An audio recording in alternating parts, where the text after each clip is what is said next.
Very controversial here in the morning show studio that People magazine has crowned actor John Krasinski as 2024's sexiest man alive. Pete Ford joins us. The pick is causing a little bit of controversy. Why is that, Pete? Well, people are lodging protests. I mean, it's a very subjective thing about who you think the sexiest man alive is. And, of course, there have been such a great roll call of people in the past. Patrick Dempsey made a comeback last year. It was kind of out of the blue, I'd have to say. Yesterday, when we ran that cryptic clue that People magazine provided, that didn't offer as much, I know. But John Krasinski, of course, people would know going way back to The Office, the American version of The Office, but also a very well-respected director, A Quiet Place. He's done 2 of those movies.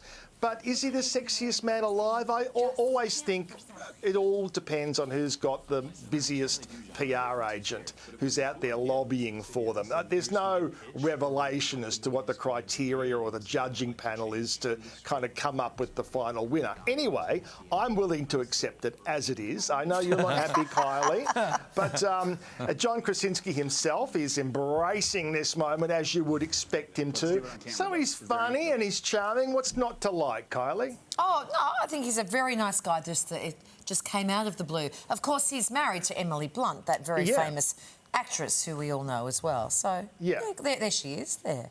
So I'm sure she's very happy with being married to the sexiest man alive. Yeah, I'm sure. Life will go on. Yep. Radio ratings are out today, Pete. What's the latest? Yeah, so, is it time? We're allowed to do it? Yeah, we can do it. So the radio ratings have just dropped. They've just dropped the embargo. And I guess the 2 big takeaways, we always look at this, Kylie and Jackie O versus Ben Fordham. And Kylie and Jackie O have stayed at #1 in the Sydney market, even though they have dropped back 0.6. They still are #1. Ben's ratings on 2GB have gone up 0.1. But I tell you what, you've got to keep an eye out for Jonesy and Amanda on WSFM. They're really starting to breathe down the neck of both Kylie and Jackie O and also in Ben. But here in Melbourne, Kylie and Jackie O have dropped further, only 0.1. But look, I'm going to have to say this, and Melbourne is not welcoming them. Melbourne is not embracing them at all. There's no sign of it, despite the millions of dollars that's been spent on the marketing for the launch of the show back in April of this year. Melbourne doesn't want to know about it. Now, whether they can turn that around, I think, as I've said before, there was too much sex and grubby talk. Maybe Melbourne wasn't ready for it. Melbourne certainly didn't like it. So, interestingly, earlier in the week, Nat Barr did a great interview with Jackie O about her book, which is a great book. I've read it, by the way.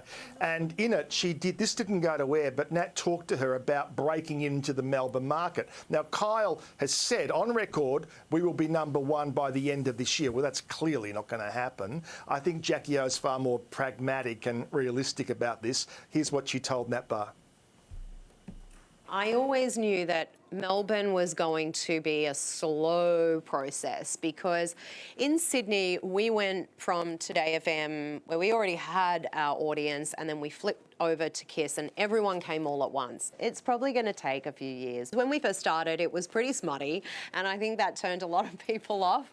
And it's really not where our show sits most of the time. It was extra smutty at that point. I don't think we'd go out of our way to deliberately change everything because we want to still look after an audience that's been loyal to us and love us in Sydney. So we don't want to change too much, of course. But I do agree that it was originally way too smutty.